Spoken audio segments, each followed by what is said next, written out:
and this is the Smoke That Thunders Off Air. And today we're joined by our father, the father, not the father in heaven, but the father of the GWS, Mr. James Adesim. Thank you so much, pal. You're flattering me, my friend. But yeah, thank you so much for having me. I'm very glad to be here. Thank you so much.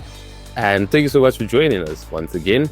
And you're the brainchild of the GWS, which is the Gospel Worship Society. How did it come to you?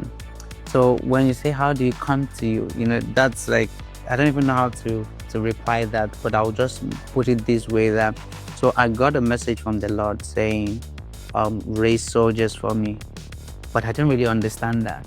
So I was like, wait, is it to host the choir? Because I always, start a choir group and just because like even back home. So I'm like, should I start a choir? And then I just started the choir because that's what I thought it meant.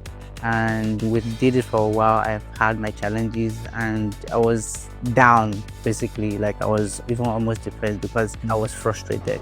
So then I got the gist that, okay, that's not what he wants me to do. So he was trying to explain to me that, no, you got the assignment, but you didn't wait for the structure.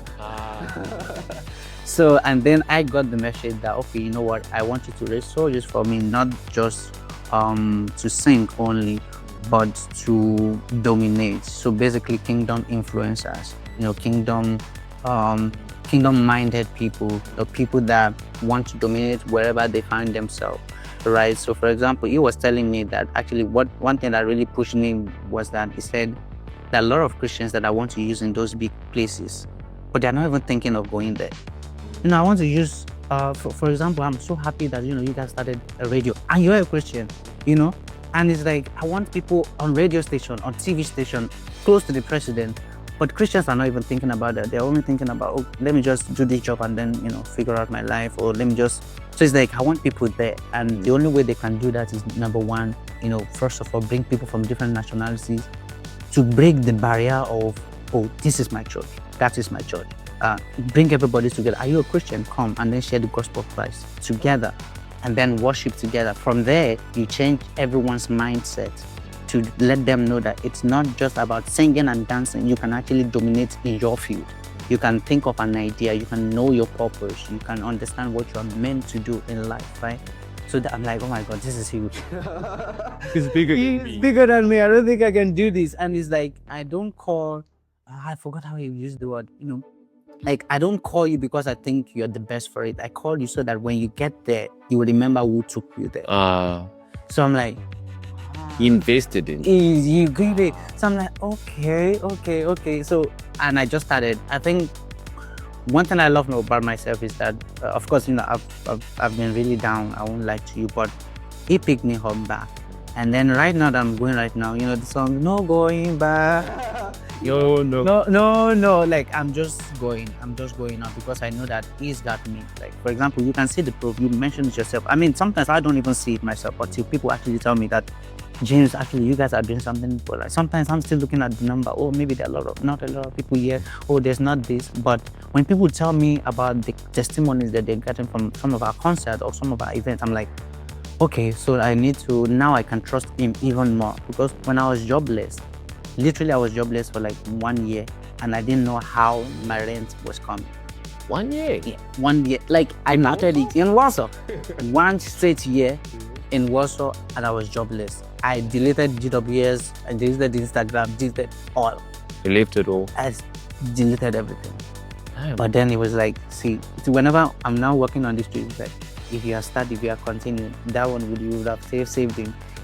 This one. So it's like making me guilt tripping me, something like that. Yeah. And then I was like, okay, I'm gonna start again, but I need your help. And then once I told him I need your help, literally the first month I said I want to start again, I got the job. Immediate. Like, I got a call. It was like, someone just called me, can you apply for this job?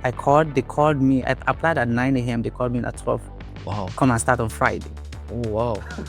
I'm like, okay, now I think I need to ask more. Okay, so God, I need volunteers. I need people that you want to actually do this work. That same month, bro, within 3 months, we raised like, I think 53 volunteers. 53? Yeah. In 1 month? In 1 month. Wow. And we had if you know this gospel, we did one night of worship. That was our biggest so far. I think we did it in our church. Like we have like people from different nationalities, we have like 73 choirs in the concert. So I'm like, okay, now I have to sit with the Lord, because now He just gave me a proof that He's with me. So now I know that moving forward, the road is going to be a little bit hectic, because the first one is His push. So now I have to be disciplined, committed, and then put structure. The onus is on you. You understand? So now I have to now keep on. So it might be slow, because it's supposed to. I mean, maybe not supposed to be slow, but something good would take time. You understand? So I'm like, okay, you know what? I'm not gonna let the numbers discourage me. I'm just gonna keep going, because He's planning something. He's doing something, and this is a testament, isn't it? This is a testament. This is a testimony that okay, He's actually doing something. It's working through you. I'm really happy about it. And I really loved what you said at the beginning. When God sent you that message, that voice note. And you said that He told you to raise soldiers. Takes me back to a hymn that I know. I don't know if you know it, but it's called Onwards Christian Soldiers, Marching as to War. And the way that I see your work with the GWS, I would say it's turned civilians into soldiers. So these civilians were always good, they were always great, but then they needed a commander. Yeah. And they needed a specific destination, because obviously all of us are in Poland doing different things. Yeah. But then we needed a direction to face towards, and God put that onus on you. He put that yoke on you. Not only me and my team. You and your team. Because but you got the first one. Yeah, we said that. And then you had to share it amongst your team. And what's been the biggest challenge dealing with all these different soldiers from all these different nations? Because you guys are not the Nigerian army, you're the United Nations army. So how has it been being one of the commanders, because you said you do have a team, leading this army of people to the destination? I would just say it's been God. And because, you know, they said sometimes when God gives you a vision, it's also something to actually heal you as a person. So I think even I needed GWS more than the people that were doing it for. So it's like GWS right now is training me in a lot of ways. Like for example, even leadership-wise, you know, how to command the room, how to talk, how to do most of these things, because these are the things that I'm also lacking a little bit before. So I would say leading this team has been a challenge, but it's been a good challenge. Let me put it that way, because then I can see how well I can improve, because I'm trying to actually get feedback from them. There are some people that have left. There are people that are still in. There are people that say, okay, you know what, temporarily, I just want to leave because, you know, probably, you know, when you're trying to build something, even you as the founder, you don't even really understand what you're building, but you're just building.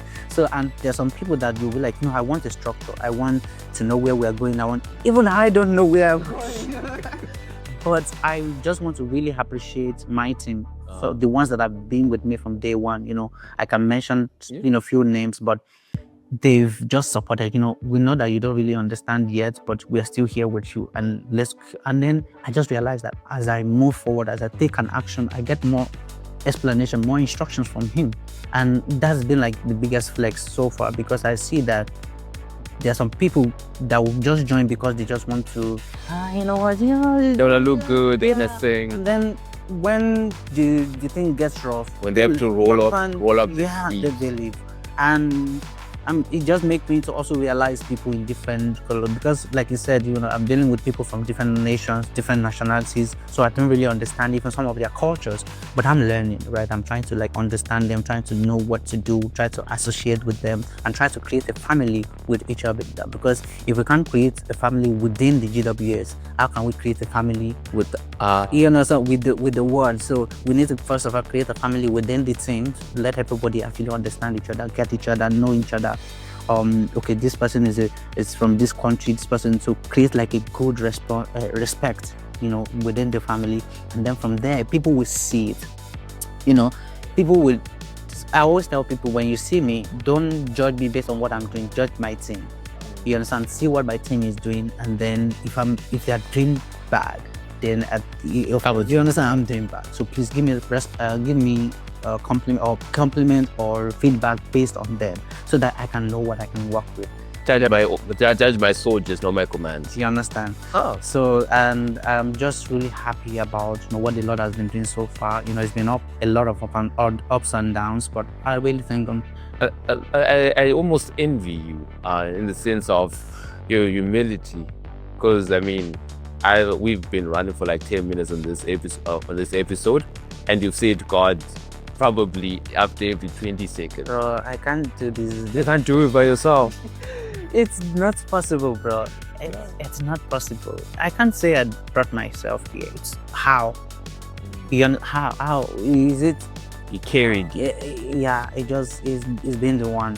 So maybe for lack of a better term, do you feel like you're paying back a loan that God gave you with all the work you're doing? Like He gave you a loan. It's not even necessarily, you can't individualize your success. It's basically you paying back that loan. Actually, if I should say that, I don't know if I'm paying a loan or not. But one thing I understand is that is making me also find my purpose, because I've always been I'm a man of many talents, let me put it that way. I can do a lot of things. I can do saxophone, I can sing, I can play guitar, do UI, UX, do graphic design, fashion designing, we can see all you understand, the photography, videography, but I don't really know what I want. I don't know which one I want to stick with, or which one I'm supposed to really take. Sometimes I'm just in my room, I'm really confused because I have to schedule my time. I have a lot of things that I'm thinking about, but it's like, I got you. The reason why you have all of this is so that you can use all of them in the thing I want you to do. And when I think about it, all of the gifts He gave me, I'm using all of them here in this vision. Exhausting all of them. I'm putting, is either I'm raising a soldier in, let's say, designing, I would say this design is not good because I have an experience in it. I said, can you please quickly correct that? Okay, if it's somebody that is talking about something else, no, that is not really good, but can you adjust it a little bit like this, So it's like, I'm not doing those things, but because I have the experience, I'm able to lead my team better. You understand what I'm trying to say? So I might not be the one singing, but I can tell you that, okay, that song that all singing off. You understand what I'm trying to say? Yeah, so I can sing. Even though you can sing. It made me understand it better. And I always have this phrase that I carry, and I think you exemplified that phrase, that much is expected from those that much is given. So when I was talking about the loan, I was like, God gave you all these talents. Then that was like God's investment in you, and you feel like you have to exhaust all of them for His glory and for His good. Because I didn't understand all of these things. I won't lie to you. Back when I was in school, I wasn't the brightest student. Oh, yeah. It's like when I was now in my almost final year, that's when I think my brain started picking up, and then I started good. And then when I got to Poland, it's like it just expanded everything, and then I started learning like more things. So I understand that, okay, these things that are coming right now, they're not mine. They're given to me so I can do what He needs me to do.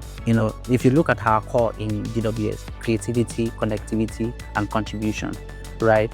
It's also like our purpose, to understand our purpose as humans. So He gave it to us. He said that is the cure for loneliness, right? I was lonely, and then He said, you have creativity. I want you to be connected to me and connected to people around you. And then contribution, be the salt and light in people's lives. Because when you make someone's life better, you make your life better as well. You feel fulfilled as a man. So that is our core also in GWS. So we use our creativity to create different initiatives that make youth excited for Christ. And then we are connected to God first. We're connected to each other. People from different nationalities, different culture. And then the contribution there is that we make each other's life better. We contribute to the world. In the world, in our workplace, people see excellence in us. They know, oh, you're a Christian, I can see that in you. So that is the culture that we're trying to build, so that when we're doing all of these things together, we're fulfilled as a man, as a human. And probably my last question would be, and you mentioned this prior, on telling people the truth in church. So I'm of the belief that in some church environments, honesty is lacking. So I know you're a musician. One thing about musician is they're very strict, especially if they are very polyamorous, like if they can play a lot of instruments, they're very strict. One thing I can say about the GWS is the quality control is top notch. Yeah. So how do you deliver honesty to volunteers? Because, I mean, the old age says if you're a volunteer and someone criticizes you, you turn around and leave. Yeah. So how do you balance that honesty and also keep them motivated enough to do something that is bigger than all of us? I would still give all the what's it called, the credit to my team. Okay. I would say they understand me. I can be a nagging person, especially when it comes to quality. Like literally yesterday, I was checking some of the emails, because I don't want to be this person that micromanage my team. Right? I let them do their thing, but at the same time I check, and when they're doing something, I'm like, I'm sorry, the excellence that we carry. We can't just post this, or we can't just send this message. How can you send this email to this person? It's like correcting in love, but they also understand where I'm coming from, because I've already explained that to them at the beginning. We stand for excellence here, and we can't just post anyhow. So when I'm giving like those feedback to them, they're not seeing, one thing I really appreciate them for is that they're not seeing it as, oh, he's nagging me, or he's trying to control me, or he's trying to, they just take it that, okay, thank you, okay, I'm going to quickly correct it. Is there anything else you need? Like, sometimes when I see that, I'm like, oh my God, thank you. Because I thought I've already maybe stepped on their toe. And then sometimes I will even call them later. I'm sorry, I hope you don't really, because I think it's all about being honest and transparent with them, and also being humble as a person as well. And just to understand your thing, because I relate with all of them differently, because I try to understand them. And I really thank God for that, because, for example, no matter how big GWS system can be, I still want to know everybody individually, so I can know how to relate with them, so I can know how to love them, how to show if they're going through something, they can approach me. And I want to be that approachable person. So, and that's what I feel I've been doing. And of course, there's no way for me to know more unless I even still ask them. But so far, for you to be asking this question, it means you've seen some things, right, that is going on. And I can just say, I still give all the credit to them for them understanding me, not judging me, or not trying to criticize what I say to them, but try to see it from the point of view of love. So that's what I want to say. That's fantastic. And, it's been a pleasure to learn from you. Okay. I came on this review asking you questions, but I just ended up learning so much. Wow. So I'm so grateful for your time, for your invite. And obviously today we're at the Fail Up conference. And probably that was my second from last question. My last final question would be, what does failing up mean to you? Close us off. So failing up is not letting failure stop me from achieving anything I want to do in my life. Failure is like a fuel. Like I told you, I failed. Like, I feel like a failure actually, when I lost my job and everything just happened suddenly. I felt like a failure. And I just realized that alone was the moment that God took you, sat you down and say, you're not doing things right. So if now left for you to now take that failure and say, what can I learn from this? And then just drive into the right direction. What I tell my team now is that we are trying to build a culture of let's fail as much as possible, because then we can learn how not to do. So if we learn how not to do, we are learning. We are always in that constant mode of learning. In fact, we are even trying to do something now that, how many failures did you receive this year? It's a competition. You understand? Like, did you, I failed 5 times this month, because nobody will trust you if you haven't failed. No company in this world will trust you if you haven't failed, because it has a story behind it. You can now tell, they can see the depthness, they can show the struggle that, okay, this person is a resilient person, that mentality. They are not giving up.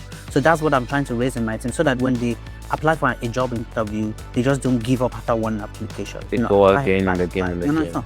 And then, so that culture now is what I want to fuel us in GWA, that they say, James, you guys are doing too much activities, you don't have a structure. I told them, don't listen to them.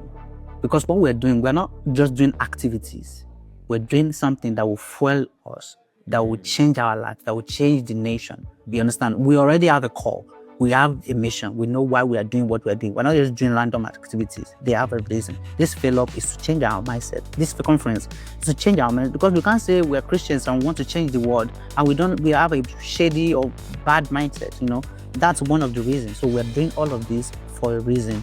So fail up is when you see fail up, when you see any rejection, whether it's a landlord that said they can't give you a house, whether it's job that said they can't give you, you just say, oh, so something better is coming. It's clearing the road. It's clearing the road. Wow. You don't even think too much about it. You just move to the next thing straight up. When they see, oh, maybe we do one activity and then it didn't do as much as people expect, maybe in GWS. We don't see it because we are already thinking of what to do next. You should understand. Right now, after this failure conference, whether it's fail up after this conference, whether it does well, by God's grace, doing well, whether it does well or not, we're already having another event coming in November 29th. So we're not doing you understand, we're already on the journey because we know that it's not about the event. I told them it's not about what we're doing now. So don't be invested in the conference that we're doing now or the event that we're doing now. Right now, we need to be 100%. We are right now at 15%. You understand? So we can't stop now. Doing your 15%, then was. You understand? So we're already at probably 15 or 12%. We still have 100% to go. So we can't rest now. Oh wow, the failure conference is really nice, and then we rest. No, we need to keep on moving. So that's our fail up. So whether this conference fall up or something happened, it's already succeeded. You understand? It's already succeeded, and I'm really happy about that. We move on to the next thing. We move on to the next thing. We just move on, whether I fail or not. Just go. It was great. And thanks so much, Mr. James. This has been, like I said, it's been a lesson on failing and succeeding and resilience. And me, personally, I'm very grateful for your message, and I'm grateful for what you have done for a minority group, which is basically most of us here. And on the behalf of the audience, we're really grateful for the message you have partaken. And this has been the Smoke That Thunders Off Air, and this has been Mr. James, the founder, the brainchild, and the father of the Gospel Worship Society. Thank you, sir. Thank you, and goodbye. Goodbye.